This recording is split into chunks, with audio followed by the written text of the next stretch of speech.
माता सीता का जन्म एक अत्यंत दिव्य और विचित्र रहस्य है। राजा जनक की पुत्री, स्वयं जगत की माता और करुणा के सागर श्री रामचंद्र जी की प्रियतमा श्री जानकी जी के दोनों चरण कमलों में मेरा मन हमेशा लगा रहे, जिसके प्रताप से मैं निर्मल बुद्धि पा सकूं। माता सीता जी का जन्म मिथिला या विदेह नगरी में भूमि से हुआ था। इसी कारण इन्हें भूसुता भी कहा जाता है। माता सीता के स्वयंवर के समय महाराज दशरथ जी ने जनक जी और उनके पुरोहित जी से स्वयं ये पूछा था कि सीता पृथ्वी से कैसे प्राप्त हुई थी। ये पूरा वृतांत हमें बताएं। तब सतानंद जी, जो कि जनक जी के पुरोहित थे, उन्होंने वृतांत का वर्णन इस प्रकार किया। सतानंद जी बोले, राजन, पूर्व काल में पद्याक्ष नाम का एक प्रसिद्ध राजा था। उसने सारे संसार को लक्ष्मी की कामना में तत्पर देख मन में सोचा कि मैं अपने तप द्वारा लक्ष्मी जी को ही अपनी पुत्री बनाऊंगा और निरंतर उन्हीं पर अपने सब प्रेमानुराग निछावर करूंगा। ऐसा विचार कर उसने तीव्र तप किया। उसके तप से प्रसन्न हो जब लक्ष्मी समक्ष आकर खड़ी हुई तो उसने कहा, तुम मेरी पुत्री बनो। लक्ष्मी ने कहा, राजन, मैं तो विष्णु के अधीन हूँ, स्वतंत्र नहीं। अतः तुम विष्णु जी की प्रार्थना करो। यदि वह दें तो मैं तुम्हारी पुत्री हो सकती हूँ, इसमें संशय नहीं। राजा ने कहा, अच्छी बात है। वह विष्णु जी के लिए तप करने लगा। विष्णु जी प्रकट हो उसे वर देने आए। उसने कहा, मुझे रमा अर्थात लक्ष्मी को पुत्री के रूप में दीजिए। यह सुन विष्णु जी ने उसे मातुल अर्थात बिजौरा या नारंगी का फल दिया और अंतर्ध्यान हो गए। राजा पद्याक्ष ने उस फल को फाड़ कर देखा तो उसमें स्वर्ण के समान एक कन्या दिखाई पड़ी। राजा ने उसे ही अपनी कन्या मानी। वह कन्या सबके चित्त को आनंद देने लगी। सब लोग प्रसन्न हो लक्ष्मी के नाम से उसे राजा पद्याक्ष की कन्या कहने लगे। राजा की गोद में चंद्रकला के समान बढ़ती हुई वह कन्या जब विवाह के योग्य हुई तब राजा ने उसके स्वयंवर का प्रारंभ किया। राजा ने निमंत्रण भेजकर सब राजाओं को बुलाया।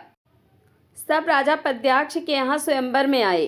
देवता, मुनि, गंधर्व, दैत्य, मनुष्य, इच्छानुसार रूप धारण करने वाले पक्षी, पर्वत, नदी, समुद्र, वृक्ष, यज्ञ, किन्नर और रावण आदि राक्षस भी वहाँ आए।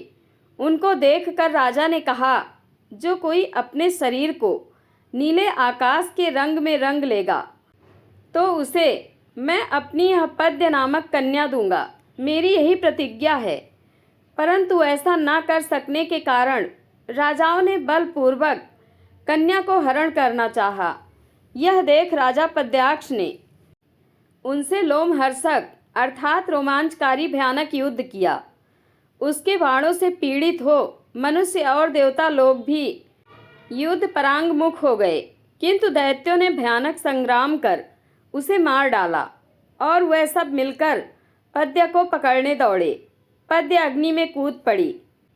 तब उसे कहीं ना पाकर वह सब राक्षस उसे समस्त नगर में ढूंढने चले। राजमहल को खोद कर गिरा दिया। इधर उधर की बहुत सी भूमि खोद डाली। क्षण मात्र में सारा नगर शमशान हो गया। लक्ष्मी के संसर्ग से राजा पद्याक्ष का सर्वनाश हो गया। यही कारण है कि मुनिजन लक्ष्मी को कभी नहीं चाहते, क्योंकि लक्ष्मी से चित्त चंचल हो जाता है और भय की वृद्धि होती है। मनुष्य मारा जाता है और विशाल शोक एवं दुख की प्राप्ति होती है। इस कारण उससे दूर ही रहना उचित है। युद्ध में राजा पद्याक्ष की हजारों स्त्रियां उनके साथ ही अग्नि में जल मरी। तत्पश्चात वह सब दैत्य भी अपने स्थान को चले गए।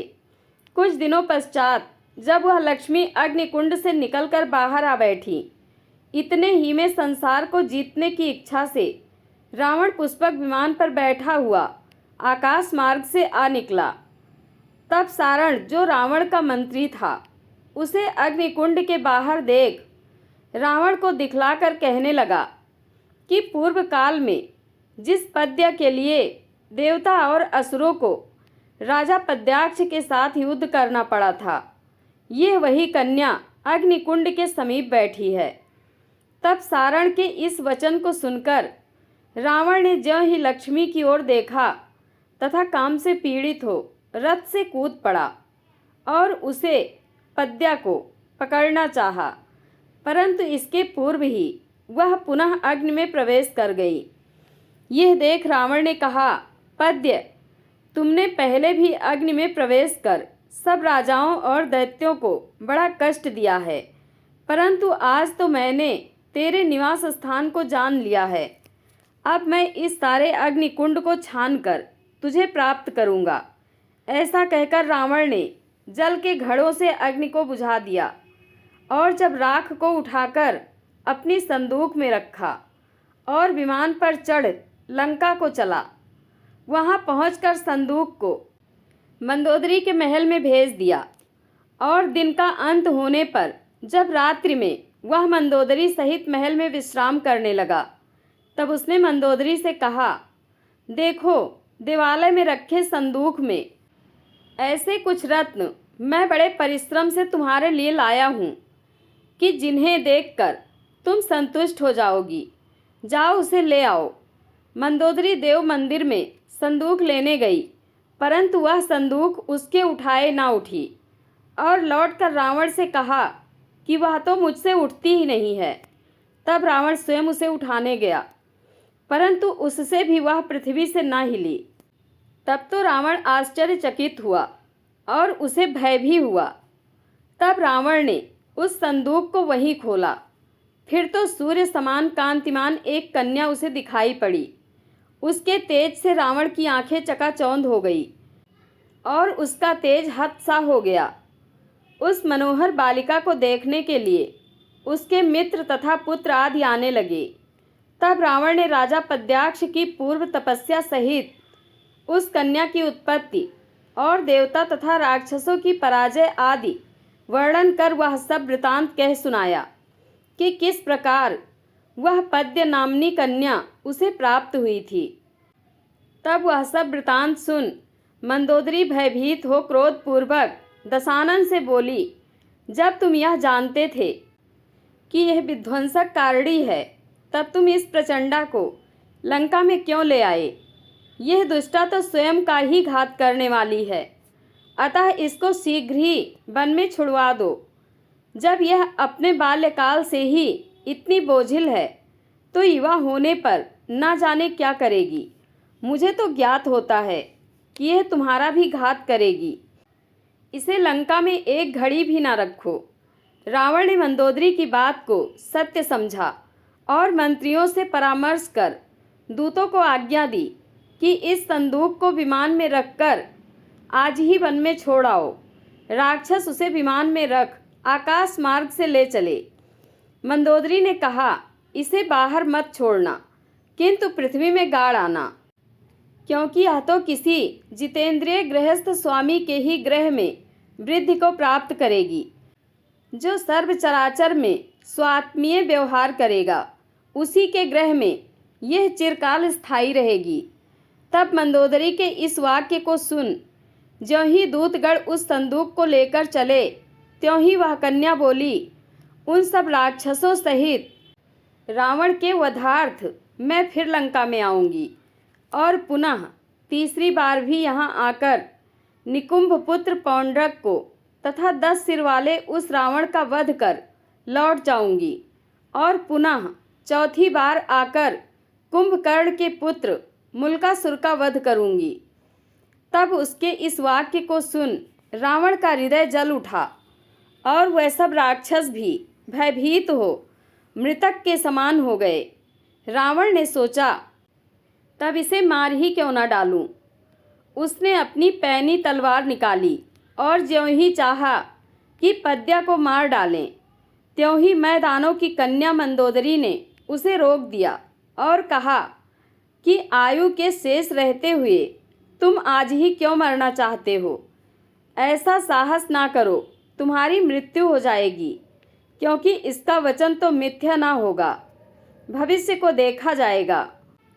अभी तो तुम इसे वन में छुड़वा दो, कालांतर में आने वाली मृत्यु को तुम आज ही क्यों बुलाते हो। मंदोदरी की इस बात को सुन रावण शांत हो गया और दूतगण उस संदूकची को विमान में रखकर ले उड़े। यह विमान उड़कर मिथिला नरेश के वन में आ गया। रावण के दूतों ने उसे वहीं उतार कर उस कंडिका को पृथ्वी में गाड़ दिया। फिर वह दूत लंका में लौट आए।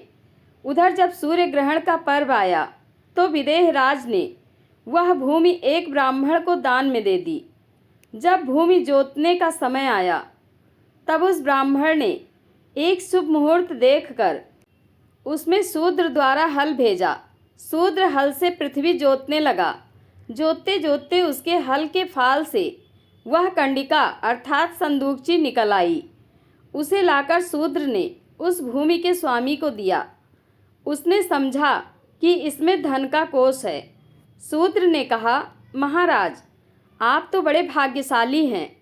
ऐसा शुभ मुहूर्त में आपने कृषि कार्य को आरंभ कराया कि हल के अग्रभाग सीता अर्थात फल से यह संदूकची आ लगी। आप इसे ग्रहण कीजिए। ज्ञात होता है कि इसमें खजाना भरा है। यह बड़ी बोझिल है। मैं बड़ी कठिनाई से इसे यहाँ ला सका हूँ। तब उसे ले जाकर ब्राह्मण ने हर्ष के साथ विदेह राज की सभा में उसे राजा को दिया और उसकी प्राप्ति का सब समाचार कहा। उसे सुनकर राजा उस ब्राह्मण से बोले, मैंने तो सभक्ति वह भूमि आपको समर्पण कर दी है। अब उसमें प्राप्त यह पिटारी आपकी हुई, हमारी नहीं। तब विदेह राज के इस वाक्य को सुन ब्राह्मण ने कहा, राजन, आपने मुझे पहले केवल पृथ्वी ही दी है, यह धन पूर्ण संदूकची नहीं दी। अतः पृथ्वी में जो यह धन मिला वह राजा का है। इसमें कोई वाद नहीं है। आप मुझे अधर्म में न डालें और इस पिटारी को स्वीकार करें। इस प्रकार राजा तथा ब्राह्मण का बड़ा विवाद हुआ। तब राजा के सभासदों ने कहा, राजन, अब इस विवाद को त्याग, यह देखिए कि इसमें क्या है। तब विदेह राज ने दूतों से वह संदूकची खुलवाई तो उसमें एक बालिका को देख महाराज को बड़ा आश्चर्य हुआ और ब्राह्मण उसे वहीं छोड़कर अपने घर चला गया। तब राजा ने उठाकर उस कन्या का पालन किया। देवताओं ने बाजे बजाए और उस कन्या तथा राजा पर फूलों की वर्षा की। गंधर्व गाने लगे तथा अप्सराएं नृत्य करने लगी।